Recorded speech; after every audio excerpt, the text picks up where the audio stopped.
G'day friends, neighbours and pickers. Welcome to where we love all things guitars. We love to find them, we love to clean them up, we love to fix them, we love to get them into your hands where they're going to be played, loved and cherished again. Today we've got a little project we're working on this beautiful vintage Yamaha FG140 red label guitar. The project is to remove these grommets out of the headstock. Let's go and have a look. Hi Terry, are you making another one of these guitar how-to clips? I sure am, Peter. What are we looking at today? I've got a little kit here I put together from my local hardware, and it's for extracting bushes from the headstock from your valuable guitar. And you can do it in a simple way that's cheap and effective from parts from your local hardware and without damaging the headstock. How many parts do you have? We've got 5 parts here. We've got a 3/16 threaded 50mm bolt. We've got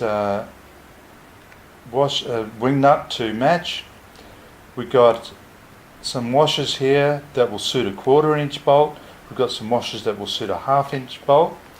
Now those parts can be got from the fastener section at the hardware. That's what it's set up on the label in front of the aisle.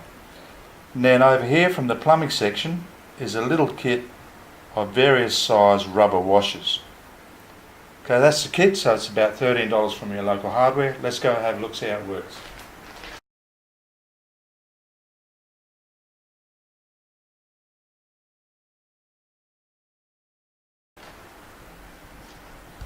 Okay, here's our kit.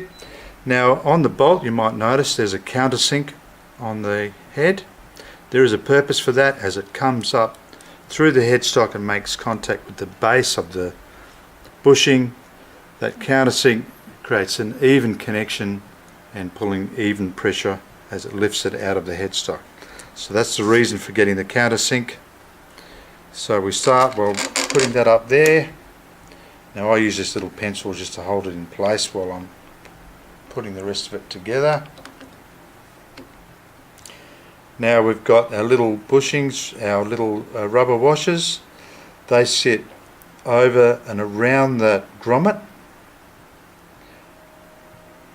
and with downward pressure from the washers that are going to go over that, that's the idea of that, is to protect the headstock. Oh, you've got one little washer inside the other one. Yes, there's 2 in there, and I've shrunk that space down to fit the smaller size bushing.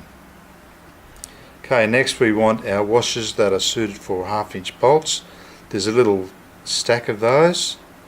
That's going to create an aperture or a barrel like space for that bushing to be extracted up through.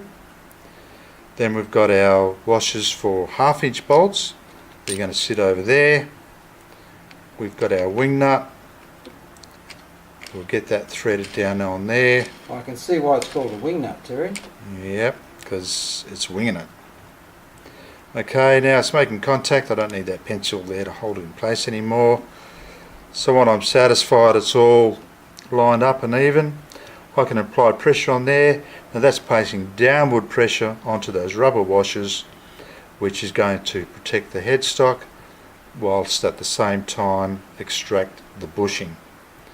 Now I'm not putting a lot of pressure on there. Those bushes look tight. They are pretty tight, but as you can see it's actually fairly easy and there's not a lot of pressure involved in getting them to come out.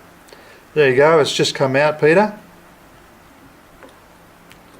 And there is our bushing extracted from the guitar in a very simple way without any damage, and from a very cheap kit that you can put together at your local hardware. Very good, Terry. Okay, that's all for now.